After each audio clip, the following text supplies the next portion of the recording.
Atomic Habits, perubahan kecil yang memberikan hasil luar biasa, oleh James Clear. Bab 1. Dahsyatnya kekuatan Atomic Habits. Nasib British Science Clean berubah pada suatu hari dalam tahun 2003. Organisasi itu yang merupakan induk organisasi cabang olahraga sepeda profesional di Britania Raya, baru saja merekrut Dave Brailsford sebagai direktur performa yang baru. Pada waktu itu, pembalap sepeda profesional di Britania Raya telah mengalami hampir 100 tahun dalam prestasi yang sedang saja. Sejak 1908, pembalap-pembalap Inggris hanya memenangkan 1 medali emas di ajang Olimpiade. Dan prestasi yang mereka bahkan lebih buruk dari lomba balap sepeda paling akbar, Tour de France. Dalam 110 tahun, tidak ada pembalap Inggris yang pernah memenangkan ajang tersebut. Bahkan, prestasi pembalap Inggris begitu tenggelam, sehingga pabrik sepeda terbaik di Eropa menolak menjual sepeda kepada tim itu karena takut berpengaruh buruk pada penjualan sepeda seandainya pembalap-pembalap profesional lain melihat atlet-atlet Inggris memakai produk tersebut. Brailsford, direktur untuk membawa British Cycling ke arah baru, yang membuatnya berbeda dari pelatih-pelatih terdahulu adalah komitmennya yang tiada terhenti terhadap strategi yang ia sebut penghimpunan perolehan kecil, yang merupakan falsafah pencarian margin peningkatan sangat kecil dalam segala sesuatu yang Anda kerjakan. Menurut Brailsford, secara keseluruhan, prinsip ini berasal dari gagasan bahwa jika Anda mengurai segala sesuatu yang dapat Anda pikirkan terkait dengan balapan sepeda, dengan perbaikan 1% saja Anda akan mendapatkan kenaikan yang signifikan ketika menerapkannya bersama-sama sekaligus. Brailsford dan pelatih-pelatihnya mulai dengan membuat penyesuaian-penyesuaian kecil yang bisa diharapkan dari tim pembalap secara profesional. Mereka merancang ulang jok sepeda agar lebih nyaman dan mengoleskan alkohol agar pada ban tercekam lebih baik. Mereka meminta para pembalap memakai celana pendek dengan pemanas listrik guna mempertahankan suhu otot sewaktu bersepeda dan menggunakan sensor-sensor biofeedback untuk memonitor reaksi-reaksi tiap atlet terhadap suatu latihan. Tim menguji bermacam-macam bahan di terowongan angin dan meminta pembalap-pembalap jalan raya beralih mengenakan kostum balap indoor yang terbukti lebih ringan dan aerodinamis. Akan tetapi, mereka tidak berhenti di situ. Brailsford dan timnya terus terburu-buru memperbaiki 1% di bagian yang terlewatkan dan tak terduga. Mereka menguji bermacam-macam gel pijat untuk melihat mana yang menghasilkan pemulihan otot paling cepat. Mereka membayar seorang dokter untuk mengajari tiap pembalap cara terbaik mencuci tangan gunakan mengurangi peluang terkena virus influenza. Mereka menemukan jenis bantal dan kasur yang memungkinkan tidur lebih nyenyak bagi tiap pembalap. Mereka bahkan mengecat bagian dalam truk dengan warna putih yang memudahkan mereka melihat debu-debu kecil yang biasanya tidak langsung terdeteksi padahal berisiko menurunkan performa sepeda yang telah disetel dengan baik. Ketika perbaikan-perbaikan ini berikut ratusan perbaikan kecil lainnya diakumulasikan, hasilnya datang lebih cepat daripada yang pernah dibayangkan. Hanya 5 tahun sejak Brailsford direktur, tim British Cycling mendominasi baik balap sepeda jalan raya maupun sirkuit di ajang Olimpiade 2008 di Beijing. Tempat mereka secara dahsyat memenangkan 60% dari total medali emas yang diperebutkan. 4 tahun kemudian, ketika Olimpiade diselenggarakan di London, atlet-atlet Inggris menaikkan batas minimal prestasi mereka dan membuahkan 9 rekor Olimpiade serta 7 rekor dunia. Pada tahun yang sama, Bradley Wiggins menjadi atlet balap sepeda Inggris pertama yang memenangkan Tour de France. Tahun berikutnya, teman satu timnya, Chris Froome, memenangkan lomba itu dan terus menang lagi pada 2015, 16, dan 17 yang membuat tim Inggris meraih 5 kemenangan Tour de France dalam 6 tahun. Selama rentang 10 tahun dari 2007 sampai 2017, pembalap sepeda Inggris memenangkan 178 kejuaraan dunia dan 66 medali emas Olimpiade dan Paralimpik dan meraih 5 kemenangan Tour de France oleh kalangan luas dipandang sebagai prestasi paling sukses dalam sejarah balap sepeda. Bagaimana ini terjadi? Bagaimana suatu tim yang sebelumnya hanya sekumpulan atlet biasa berubah menjadi juara dunia melalui perubahan-perubahan sangat kecil yang sepintas lalu paling-paling hanya akan menghasilkan perubahan sekedarnya. Menggunakan apa perbaikan-perbaikan kecil berakumulasi menjadi hasil-hasil yang begitu menakjubkan, dan bagaimana Anda dapat meniru pendekatan ini dalam hidup Anda. Subbab: mengapa perubahan kecil menghasilkan perbedaan besar? Mudah sekali memberikan taksiran berlebihan atas pentingnya suatu momen yang menentukan dan membuat taksiran nilai terlalu rendah atas upaya membuat perbaikan-perbaikan kecil yang dilakukan setiap hari. Seringkali kita meyakinkan diri bahwa kesuksesan yang masif menuntut aksi yang masif pula.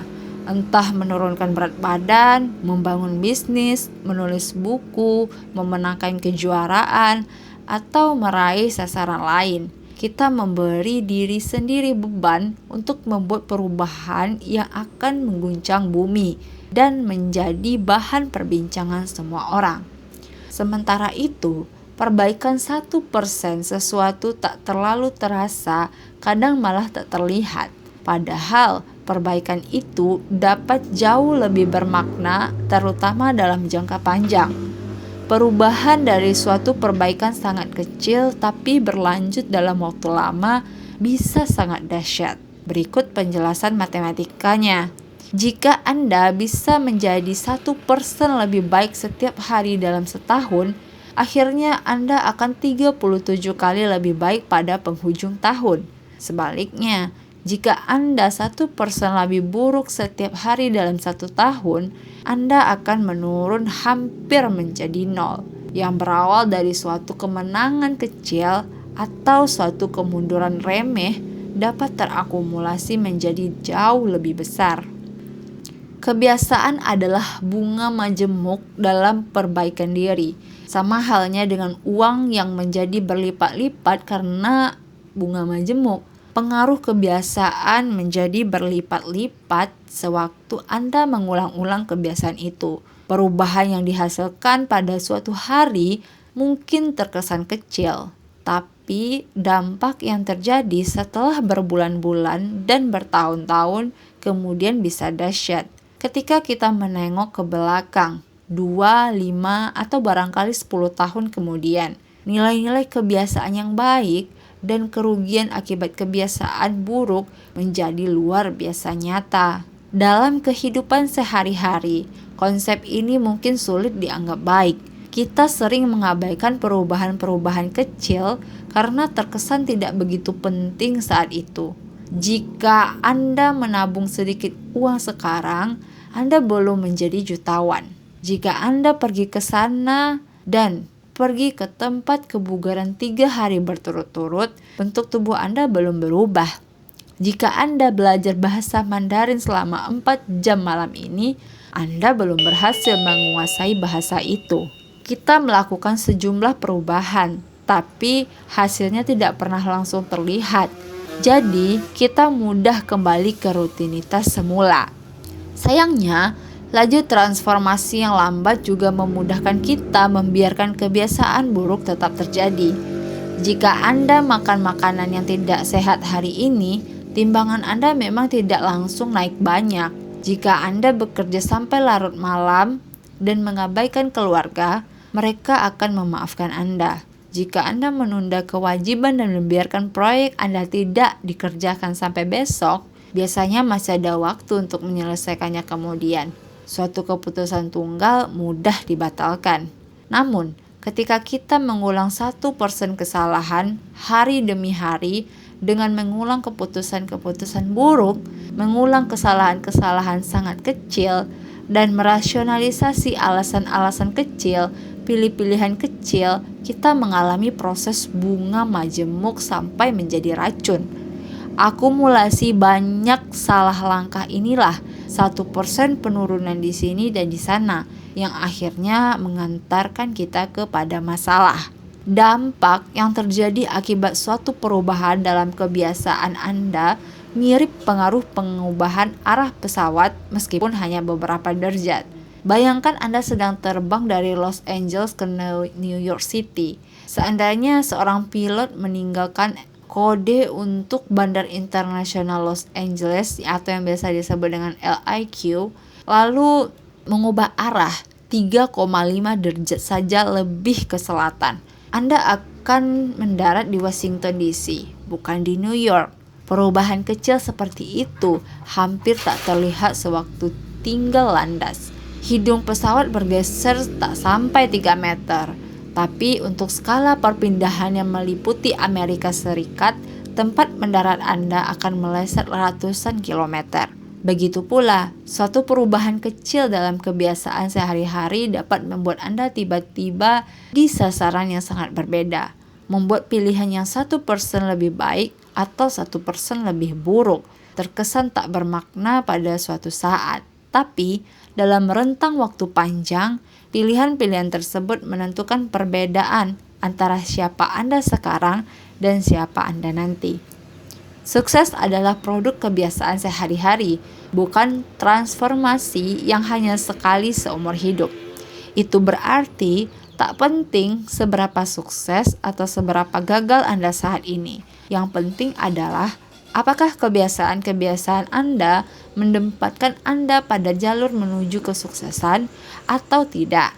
Anda harus jauh lebih peduli pada arah tujuan Anda saat ini daripada hasil-hasil saat ini. Jika Anda seorang jutawan, tapi menghabiskan lebih banyak daripada yang Anda dapatkan tiap bulan, berarti Anda di arah tujuan yang buruk. Bila kebiasaan-kebiasaan belanja Anda tidak berubah, hasil akhirnya tidak akan baik. Sebaliknya, jika Anda sedang bangkrut, tapi menabung sedikit demi sedikit setiap bulan, Anda berada di jalur yang benar menuju kemerdekaan finansial.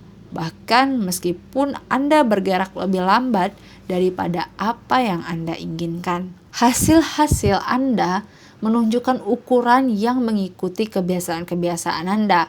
Kekayaan bersih Anda menunjukkan ukuran-ukuran yang mengikuti kebiasaan-kebiasaan finansial Anda. Bobot tubuh Anda menunjukkan ukuran yang mengikuti kebiasaan makan Anda.